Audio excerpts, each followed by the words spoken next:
Hello, I'm Nahid from The Human Method, and I just thought I'd walk you through the bones that people often reference in class.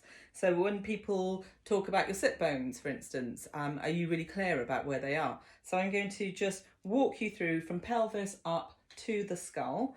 You've got two bones here, the ilia, or each one is called the ilium, and they're the pelvic bones. And right at the top here is the iliac crest, pelvic, top of the pelvic rim, sometimes that's referred to. And at the bottom is the ischium bone, so they're slightly the smaller part of the bones. And once upon a time, they would have been separate bones, but they get fused together very quickly. And right at the bottom here, the bottom of the pelvic bones is your sit bone. So that's what we refer to as your sit bone. So when you're sitting, you really want to be sitting up on your sit bones. And then we're going to, so these two pelvic halves have then this bone here called the sacrum. So often when people talk about the sacroiliac joint, they mean this joint here, where the sacrum meets the ilium. And you can sort of see that it's quite interesting to see this curves outwards. This has got an outward curve to it.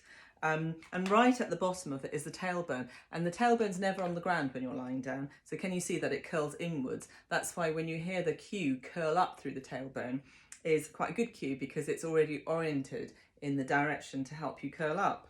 And then we're going to travel up to the lumbar. So you might have heard of the lumbar spine, that's the lower back. Quite big bones here, so these are your vertebral bones.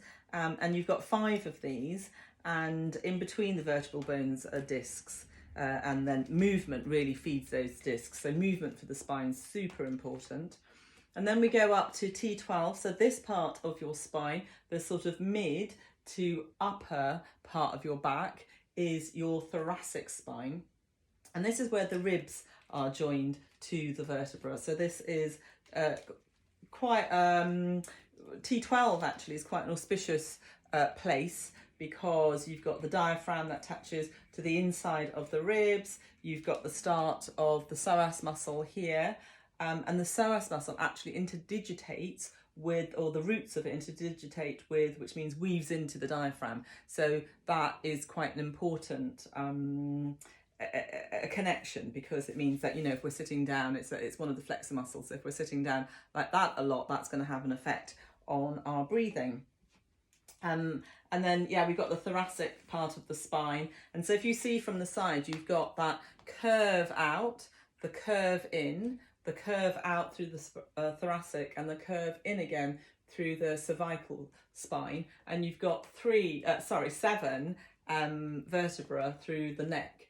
And it starts at C7. So if you have a look, if you follow the curve of your neck and you get to that really bony part of your neck bones, that is C7, and then you travel all the way up into the atlas bone, which has got that sort of, it's a flatter bone, and it allows that sort of movement of the skull on top of these bones. And so what you're looking for is, you're always looking to try and see if you can kind of always find these lovely curves of the spine to hold you up and away from the gravity really easily, or with gravity is what lots of people are now saying.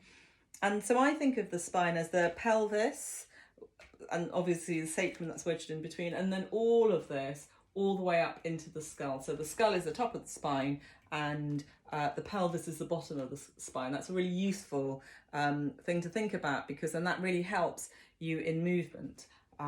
So I hope that was helpful. I should have introduced my friend. He's Count Scapular, and he comes in really handy in my classes when people don't quite know what I mean, or don't, it was never explained to them.